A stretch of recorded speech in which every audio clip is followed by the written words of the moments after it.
Okay, so this is Faith and Confidence, and I believe that this is the 27th class. And it doesn't matter if you're joining now, you can still get a lot out of each installment. So what we're explaining now is the relationship between, we've been explaining the relationship between confidence and faith as a relationship between the circle and the line. Okay? That the faith is circular, and confidence is a feeling of the line, it's straight. And so we had a lot of things to say about that, like the skull out of which emerges the line that is the spinal column, and out of the line that's the spinal column, which is like an extended line that comes out of the skull, we have circles coming out each time. And the circles are the ribs, which basically give the form for the entire torso, for the entire body. And we talked a lot about the numbers there and all kinds of things. So now we're going back to the more abstract thought about a circle and a line. Okay? Remember which one's bitachon? Again, confidence is the line. Which one's bitachon? Sorry? Bitachon is the confidence, it's the line. So hopefully after you hear the verse today, you won't get them mixed up anymore. And faith is receiving. Is emunah. Okay, so the most abstract picture again is the circle, that we see a circle, and then from the top we see a line descending. The circle represents really a barrier. What's the barrier? Between the empty space inside the circle, it's called the empty void, and what's outside the circle, which is the infinite light. And the story that the Arizal tells us is that in order to create the world, God had to contract or push out his infinite light and create a void. And the shape of this void is a circle. Okay? And then he reintroduces the infinite light. And again, what does it mean? We just said, what is light? Light is a revelation. So there's the finite revelations of God and there's the infinite revelations of God. When you say that God is revealed in a finite manner, that's like in inanimate objects. Like in this table here. There's a finite revelation here.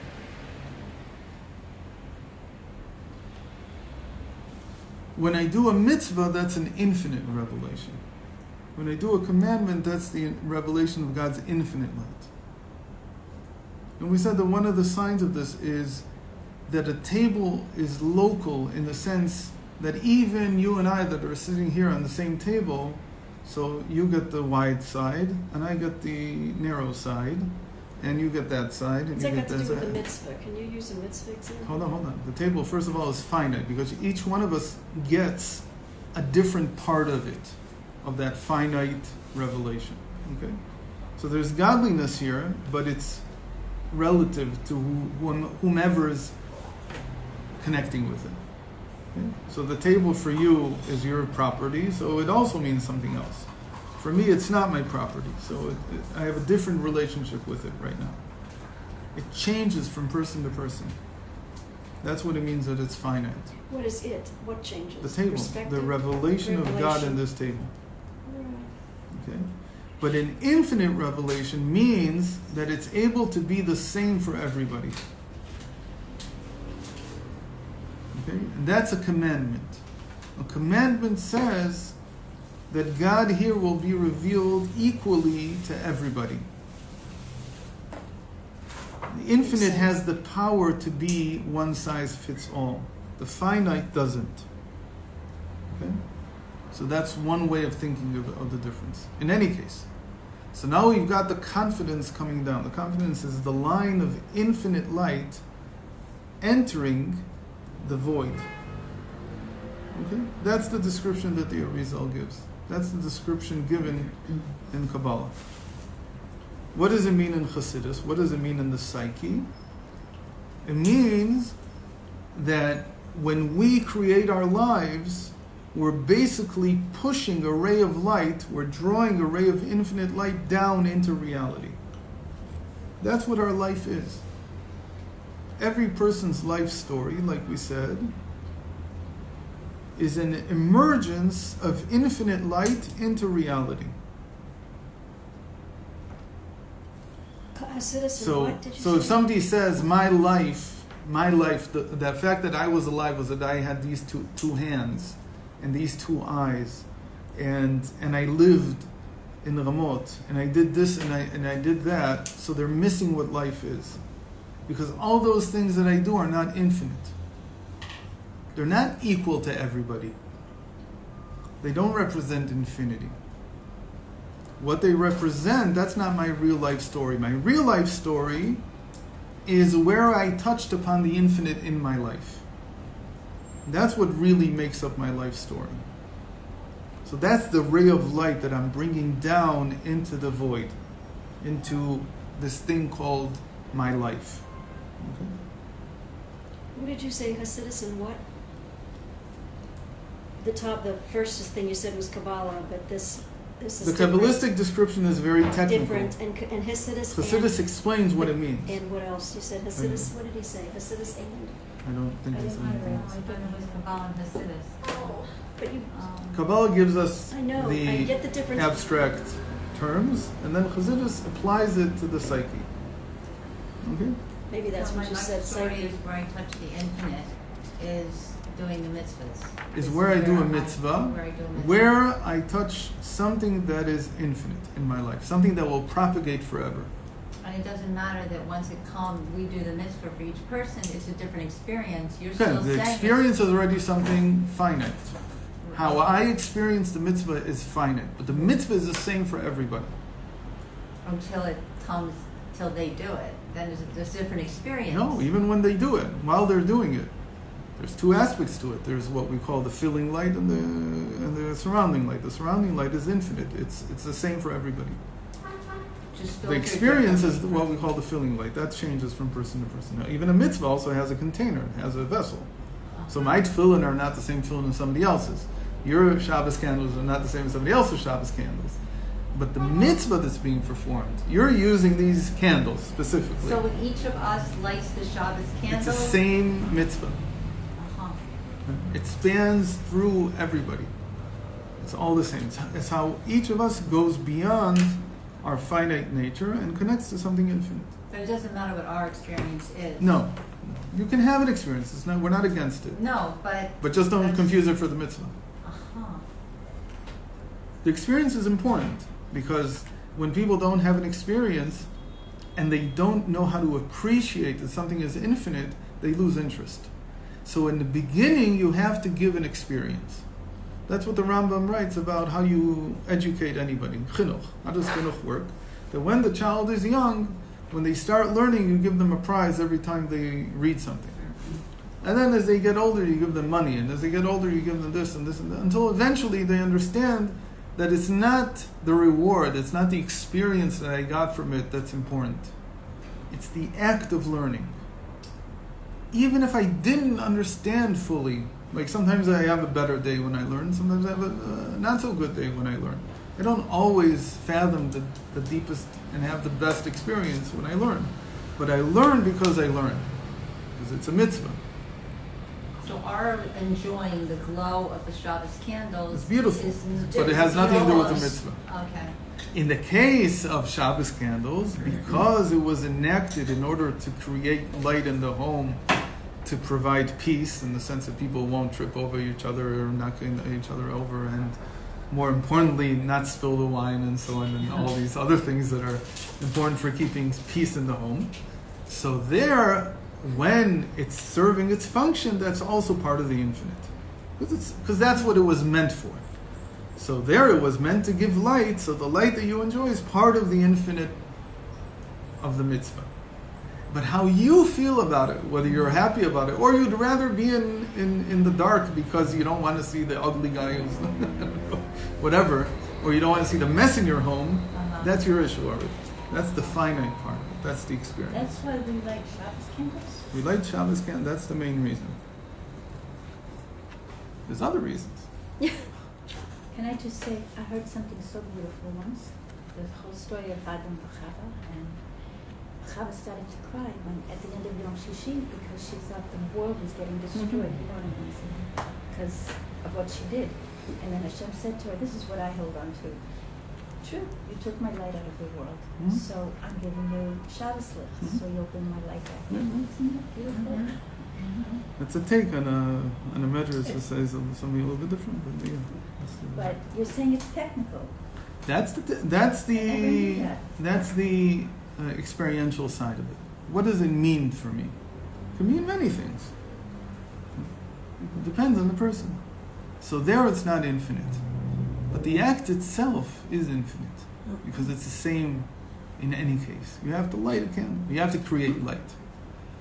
It's so much like that for instance, Rav Ovadia, so he paskined that if you're in a hotel and they don't let you light candles, and he even says it lechatchila at home, I think, that you can turn the light on and bench. Because an electrical light is no different in the sense that it gives light, because that was the intent. Okay, in any case. So getting back to this. So why our can't life... do it on Shabbos? What? Light on Shabbos? No, that has nothing to do with it. So now getting back to this ray of light that we introduced. So we said that this is confidence. You have to have confidence to pull this ray into reality. And basically what it means is, as we'll see, you're expressing your nature, your essence. Each person's essence is that ray of infinite light that we're bringing into the world. And that's our life story.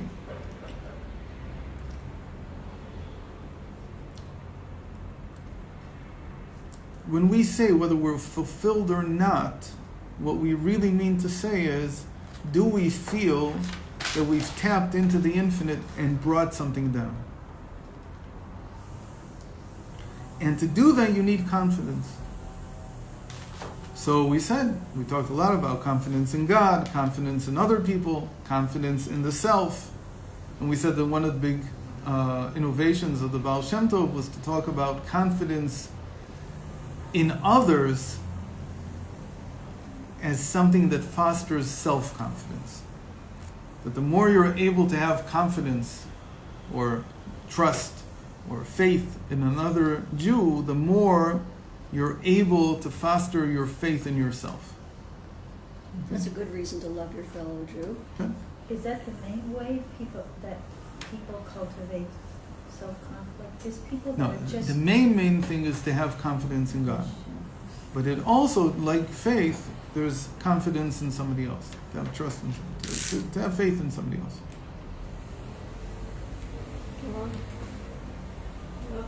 What does it mean? Like, what does that mean to have confidence in Hashem?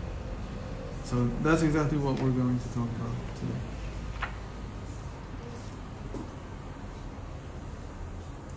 So let's read this. The line of confidence emerges from the circle of faith in a manner that depicts the secret of the phrase, and wisdom will be found out of nothingness. That is, in an ex nihilo manner. It's something from nothing. It's being from nothingness.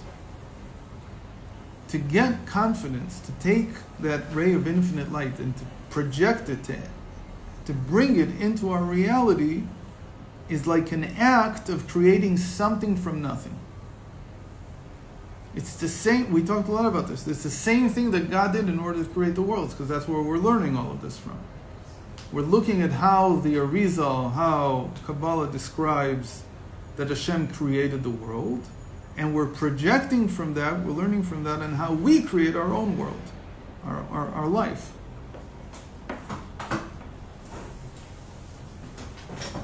So the creation is described as something from nothing. What do we mean by it? When we say that God created something from nothing, we mean that it's impossible to know the origin of where reality came from. That's really what we mean. We don't mean nothingness in the sense of something that wasn't. We mean nothingness in the sense of something cannot be grasped, that cannot be fully understood. Why? Because we're saying that the world comes from God. And if God can be fully understood, that would mean the origin of the world was fully understood, or vice versa. Rather, we should say, if we could understand the origin of the universe, so we would understand God. We can understand to a certain extent, but we can't fully understand. So that's called that wisdom comes from nothingness. It emerges, it's found in nothingness. We talked a lot about the meaning of this verse in previous years. We said that all the talents in the brain, in the skull, that's how it's described in Kabbalistic language. All the talents in the concealed wisdom can only be tapped into when we enter into a state of nullification, of nothingness. Right? Remember we talked about this? Yeah. That if I'm a musician, if I can't enter into a state of nullification, I can't tap into my hidden talent. And you're nullifying what? What are you nullifying? Yourself. That it needs to flow down without my... It being in the way. You're right. Especially In other my words, ego not rectify being in the ego. way. Right. Especially my feeling of self. That can't get in the way. Which Whenever you talk about anything I read today about all these, everybody who's writing anything now on the internet is talking about how to help you write or do this or do that. And the main thing that everybody says all the time is basically the same idea: is you have to make this into a habit. You have to do it every day, whether you want to or you don't want to do it. You're basically nullifying yourself. It's basically, in terms of habits, in terms of the actions, to nullify myself means to do it by habit, not to do it because I will to do it. Because it just has to become something that you do all the time. So if you're running, nullification, because it's right? not what It's I want. a type of nullification. And that's Right. why it's so hard to nullify. Because I'm not saying I want to be the best. When I'm running, when I actually get up and start running, let's say that's my thing. So I don't say I'm running because I want to be the fastest person in the world. Because if that's what you want to do, the talent won't come out. It's like a scapegoat thing again. Right. That's something like that. If I'm writing because I want to be the most popular writer in the world, It's I'll bad. never be the most popular writer in the world. I have to just write. And if there's talent, it will come out. You have to give it the vessel not tainted by your ego. So again, that's a type of nullification. It's not really the same type of nullification we're talking about here. Because here we're talking about something else. We'll see in a moment how it translates. What this nothingness that confidence emerges out of is. There's a certain type of meaning to the nothingness here. Every time the nothingness has a different, or the nullification has a different meaning, and we have to unravel it. But in any case, this line begins to emerge out of faith. Again, faith, what does faith mean? Faith means everything's good. Everything's fine, don't have to do anything. Faith is that I can get rid of all my machinations. I can get rid of all my plans, all my worries, everything like that. I can create an empty void in myself, including myself. I can void that out as well. And the world is just fine. And it's the same as the world is just fine without me also. In other words, if you want to actually do something in the world, you have to come from the initial attitude that the world is fine without me. There's a thing that's going around everywhere. They say in the name of Reb Nachman. Reb Nachman wrote for people who are depressed. You have to accept it. He didn't write for healthy people. Mamish didn't write for them. So they say it in his name. I think somebody even found the source. One time when I was on some group on Facebook, I think somebody even found the source for it. That the day you were born was the day the world couldn't continue without you. And that's for somebody who's depressed, has no idea what they're doing in the world. Somebody who's acting, who's in a good position, who wants to impact, who wants to do things, they have to start from the position that the world is fine without me. It's just fine. That's faith. That's the highest form of faith. Not the highest, but the form of faith And that it's you have to start with. counterintuitive to putting in what your reason for living is. Why would you be why would you want to do what you're supposed to be doing if the world doesn't even need it? It's exactly the same thing as why would you be playing piano and practicing for hours Right. if you're not interested in being the greatest pianist? It is. It's not just counterintuitive. That's what ex nihilo means. It's something from nothing. It's from the opposite of what you're trying to attain. And why is it this way? Because as we learned, the Baal Shem Tov was the big innovator of the understanding that if you really want to connect to God, to the infinite, you have to connect to paradox. Mm-hmm. If you can't connect to paradox, you're nowhere near God. Mm-hmm. You're only in the finite sphere. You're only in the finite revelations. Finite revelations, fine, the world will continue as it is, with you, without, it doesn't matter at all. But if you want to make an impact, if you want to make change, you have to embrace paradox. And the paradox says that to pass through this gate of making one's life significant, you have to embrace the idea that your life is entirely superfluous. At the same time, that's the gate you have to go through.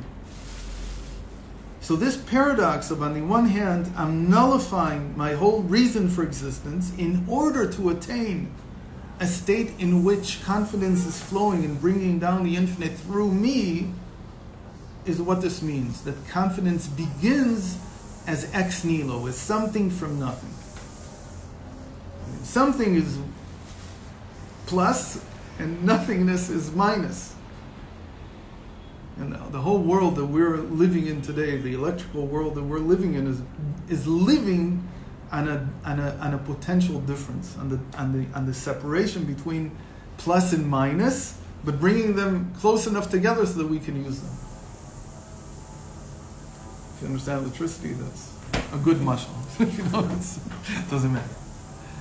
Okay. So then, what's the point of us having any inkling of what we're supposed to do? You don't have yet an inkling of what you're supposed to do. That's the entire Whatever you point. think might not even be it. When you nullify, you'll begin to realize that, wait a minute, maybe what I'm supposed to do is very different from what I thought because what I thought I needed to do maybe came from my ego. But doesn't it usually end up that way, or is everybody just not getting okay, their so right there's a whole thing? story here about how, in the end, you did have a sense of it before. But you couldn't develop that sense in the same way that a person has a feeling that they have a talent for something. But if they try to just access that For talent sure, I directly, understand that part, they'll but- never get to it. In a certain sense, you just have to, again, when we said about talents, you just have to develop habits that erase your interest. God. What? No, your interest in that thing. I'm just saying this is very... Okay? So now let's see. Confidence is the essence of all being. So this is a tremendous statement. If you want to talk about what's the difference between being and not being, so if you go to Schopenhauer, so he has the world as essence, as will. The essence of the world is will. But there's a pasuk that we'll see in a moment, a verse that says that the essence of life is confidence. You're right. The Schopenhauer could be right at the higher level, saying everything in the world, even things that don't have life, that are inanimate, their essence is will. They want to exist, but they don't yet want to live. To want to live, you have to add something new into the equation. And there you add confidence. It's like life force is in its essence confidence. Confidence in what, you ask? It could be confidence in God. At a more developed stage, it could become self-confidence. But it's a feeling of confidence. And that I can water the hardships of the void. Yeah, that I can get through this. I can create something within this. can water The waters can the challenges of the The world. hardships. The hardships. That's a great line. The Anyway, so hardships. life force is confidence, Oh, Right. but life force is undifferentiated at first, and then through the Kav it becomes Hardship life force for us? The I mean, hardship of the I void. didn't understand. We'll see in a moment how deep this is going to go. This Okay. is Oh my mamish God, the it's even essence getting of what it deeper. means to be alive. A person who doesn't have confidence is like we're saying, Mm-hmm. he's not in the world. But yes, confidence is anytime we do anything, we Right. have to have confidence. Right. Any movement. Right? You have to have confidence so you can do it. But if you want to do a lot of things, you got to have a lot of confidence. You want to move a lot. Well, every You don't want move- to just move. You don't want to just You bake want to move bread. things. You want to Let's say make you wanna move things. life around. You want. But anything we want to do to make breakfast or whatever takes confidence. Right, that I know how to make breakfast. Okay. So those are simple, Yeah. relatively. Exactly. Is that what Unfortunately, you if a want to person is suffering from some stop? Depression. depression, let's say, or some affliction, arthritis, or something else, so that also requires confidence that I can do it, that the Okay. skillet won't fall out of my hand, that I can do it, and or that even if it falls out of my hand, I'll pick it up and I'll do it again. That I want to succeed in this. Confidence is the root of success, and life is success. The problem is that people switch life, they switch the success with satisfaction, and that's one of the big faux pas that destroys the psyche. If you're looking for satisfaction, the satisfaction in success, then you're missing the point. You should be looking for the success in having been able to do, without regard for how the result turned out, whether it was how you wanted it or not. That's irrelevant.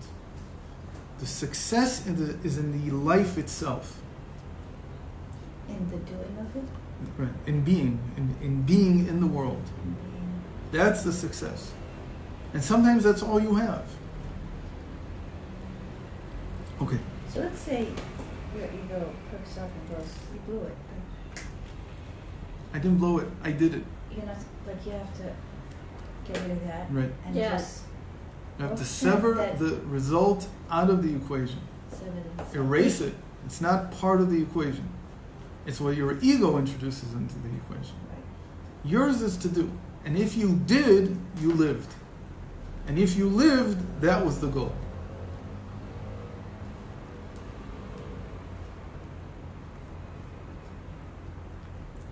Okay.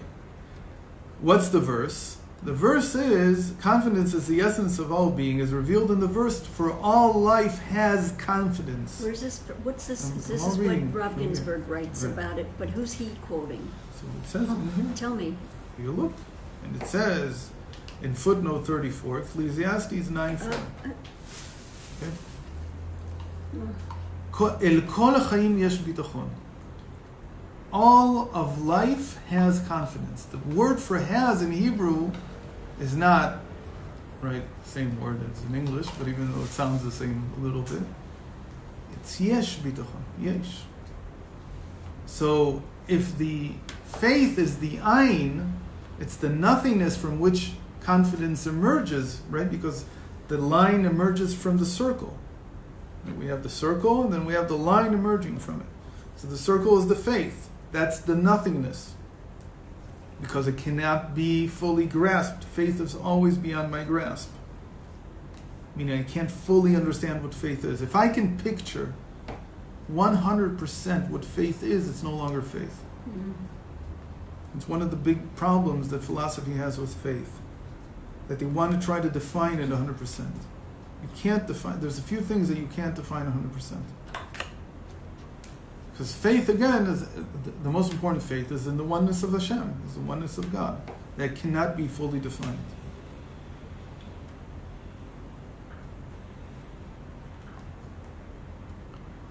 So, El Chaim Yesh Bitachon, El Kol Chaim Yesh Bitachon means that to get to life, you have to add confidence. And confidence is the yesh, it's the being of life. It's what makes life into what it is. The words has confidence. Now the big thing, the big deal here. This gematria is like worth article that we're learning. The words has confidence. Yesh bitachon. What does life have? It has confidence. That's what drives it. Which connect the essence of being and life with confidence. Connects being and confidence. Yesh bitachon is 385. That's what it equals. These two words. Yesh bitachon. Yod shin bet tet chet vav nun is equal to 385. It's also the value of Life. Shechina, Shekhinah, right. of the divine presence. 385 is Shekhinah. So this gematria is mind-blowing when you think about it. Because what is... So, if the gematria was just the gematria that was being... The next sentence is that indeed in Hasidic teachings, the ray of infinite light descending from the infinite, this ray of confidence, the line of confidence emerging from the circle of faith, is associated with the divine presence. Who said this? Where in Hasidic teachings is this? This is the first essay, the first thing that the Rebbe taught on Yud Shvat of Tafshin Yud Aleph, the day that he received, that he became the Rebbe. Oh, then it became That was his big chiddush that day. first Everybody line. thinks that his chiddush was that we're the seventh generation and we'll bring the Shekhinah down and so on. That was in a certain sense, the goal. But what was more important was that in that essay he explains something that was hidden. He says it in the name of the Mittler Rebbe. It's not easy to find in the Mittler Rebbe where this is said. It's said, but people didn't know. People weren't aware of this. The Mittler Rebbe says that the line is the Shekhinah. Now that's really hard to understand. Why? Because Shekhinah is feminine, and you would normally Line is associate, masculine. and you would associate with Linear. with circle. Oh. Now with It's a you said paradox. no. So okay. So we have to understand. So Shekhinah here means something in particular. We have to understand what it means. But that was the real big chiddush in what the Rebbe taught the first time that he opened his mouth in public as the Rebbe. So say it again. That the line that descends down, this thing of bringing the Shekhinah down, Right. that is the Shekhinah. That line. Except he didn't say it openly, that this requires confidence. He just spoke that No, way. that's what the Mittler Rebbe said. No, the Middle Rebbe said the line is Shekhinah. Okay. And What then the Rebbe did was, he explained that in our generation, Shekhinah means confidence. That's what he's saying. And it did mean that in the Mittler Rebbe's generation? Not so easily. Uh-huh. You need a lot of thinking to get to that. The Not Rebbe thought a really. lot about what he wanted to say. You know what? A woman should know that they're the ones Said it. who have the I agree. confidence. What's he saying? So we learned from the Baal Shem Tov a very important principle, that the Shekhinah is my subjective experience. Right? Remember, we've talked about this. The Baal Shem Tov says, you want to elevate the divine presence in the world, you want to fix the world, make sure that your subjective experience is holy and good. If you fall down into a negative place, lift yourself up from there. Why? Because you're not just lifting yourself up. It's not a duty towards yourself. It's a duty towards the divine presence. Because the divine presence has been given to you as custodian. You're the one who's supposed to be a superintendent on what its state is. You're the one who's responsible for how the divine presence is We feeling. being Shekhinah, all Right. Jewish people, Every should person's be bringing subjective themselves up experience, to every person's subjective experience should be pure and holy. Because that is the divine presence. that I feel is- now, let's say I feel dissatisfied. So don't think that it's you who feels dissatisfied. It's the It's Shekhinah that's sick here. The Shekhinah what? The Shekhinah is sick when you're this way. But it's because If of us. you're feeling sick from a physical ailment, okay? So the Shekhinah is sick because that's your subjective experience. Can you be ill and not relate to the illness? Yes, it depends on you.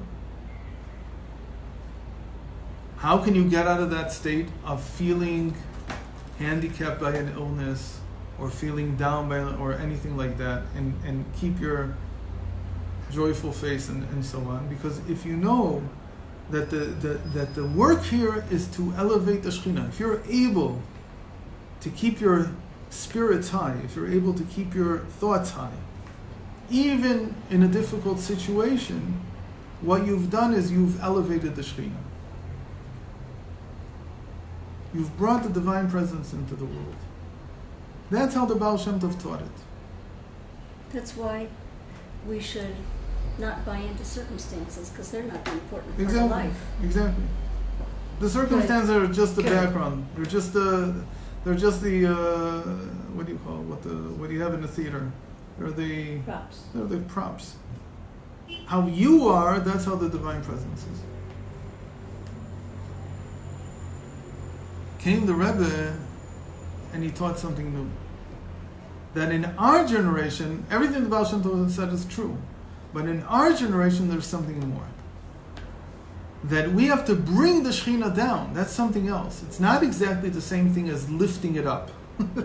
It's a different aspect of what Shekhinah means. And I'm surprised he says down, because Okay.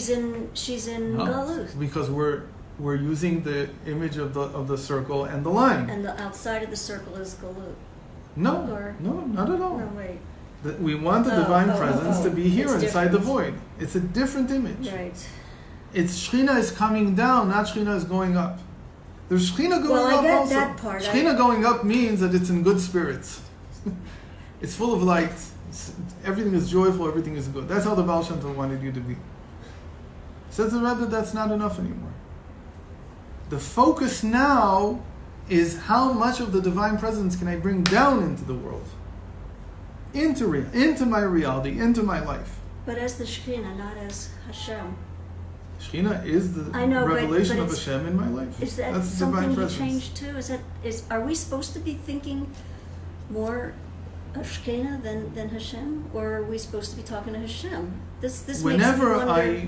Whenever I'm relating to God as something that I can experience, I'm talking about the Shekhinah.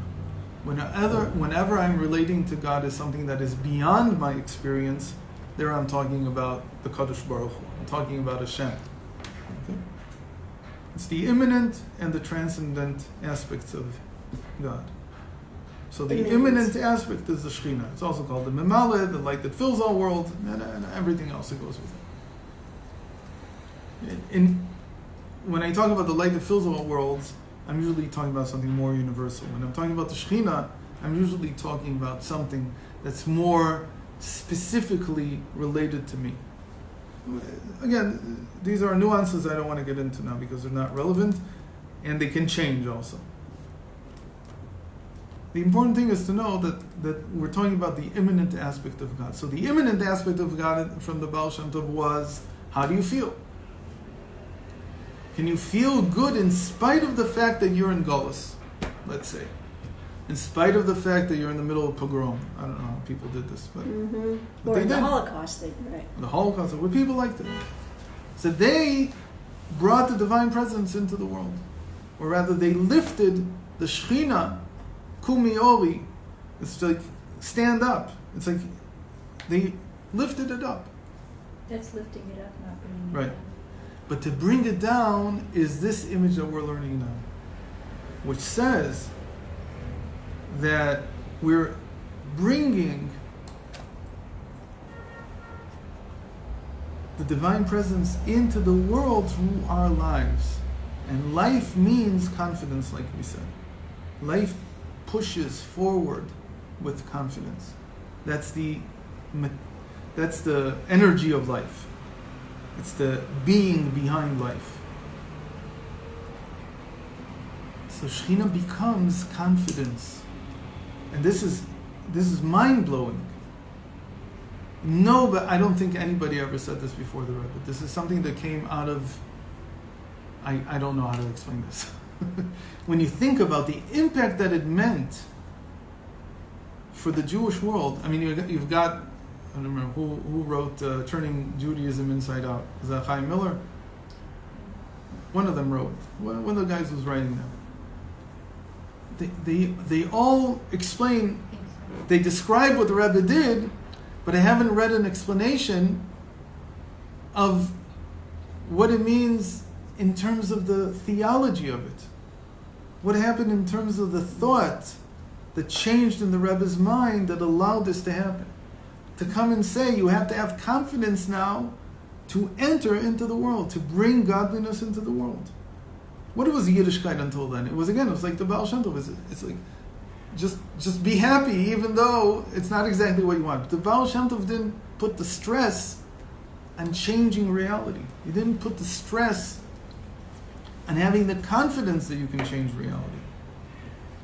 But that wasn't what the Rebbe started with. The very first time he spoke publicly, in the capacity of being the Rebbe, the first thing he said was, our generation is going to bring Mashiach. What does he mean? He means it. He explains in the Maimer that what he means is that we now have to treat the Shekhinah coming down as confidence in each one of us entering into our lives, informing our lives, and pushing our lives forward. If, I don't know if this is my impression of Shluchim, the people who come, go out, they were always young, energetic, full of confidence. Even when they're 100 years old. They weren't young. They weren't 100 years old. No, I'm saying even when they turn 100, they're still that way. Well, yeah, but the point is, because their life he must have incarnate. seen the generation that was coming up. It's like all these. I see them as modern Orthodox. These young people that are coming from the States here, going everywhere. They all have that kind of similar personality that they exude just moving. Right. And it's not like he just picked them or they just turned up. It must be the next generation. So no, it's all of us. We're all this generation. Yeah, we're all younger than the Rebbe. one- Nobody here is older. That's not the point. But well, yeah, I guess you can call yourself one of them. You also. Well, I don't feel, but that's how I can see. I'm not out of my way. I don't see all the confidence I'm able to have yet. Yeah, so, but you understand that there's been a paradigm shift. Yes, that's what it's called. That's what it is. It's a paradigm shift. And then that's what it means to turn Yiddishkeit inside out. That if until now I was worried about the state of affairs in myself, now I'm worried about the state of affairs outside of myself. So can you say that, like, it's,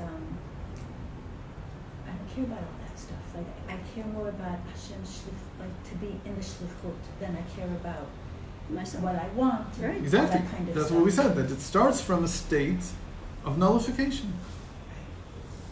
That if what I'm interested in is making millions, so go ahead. You need confidence for that too, and you can do that. That's not the Shekhinah. But if you say, I'm a shaliach, I'm here to bring the light down into the world. That's my purpose. That's the goal of this generation. And to do that, you have to be a millionaire, so you'll also be a millionaire. It's a prop. It's not necessary for everybody. It might be necessary for you.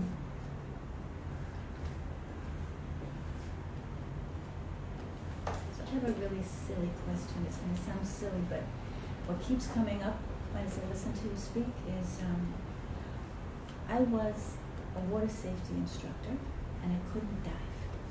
Like the thought of like jumping up and like going head in first, it just petrified me. But like it's kind of like that's kind of what you're saying. No? Like you have to just like let go of like everything that's held you your whole life in terms of identity, control, like all those kind of things, and just The letting go is the Hashem nullification. is the nullification. And I'm sure that if you would have been in a position where you had to dive, you would have dived. Because at that moment, I did it. the duty overcomes. If you have to save It somebody's took a life. long time. So, But I but did it. the duty overcomes the ego. Right. And that's sort of like shluchus, that I have a duty here. And even if my ego doesn't know how to do these things, so okay, ego, you can go take a rest for a while. And I'm nullifying in order to do what I need to do. Is it duty or faith? Like In this both. case, it's confidence. You can. It's a type of faith. Okay? So this is an incredible explanation for everything that we've been talking about. How come you didn't teach us this 5 years ago? We We're wouldn't have only learning it understood. now. And It's all because we're going in. It only came up now. That's it's We not our wouldn't have fault. understood It's it. not our No, no. fault that. But we the don't truth know is- this stuff the yet. truth is- it really isn't. to not dishearten anybody, including myself. Right. I don't know everything. I also learn all Yes. the time. Right.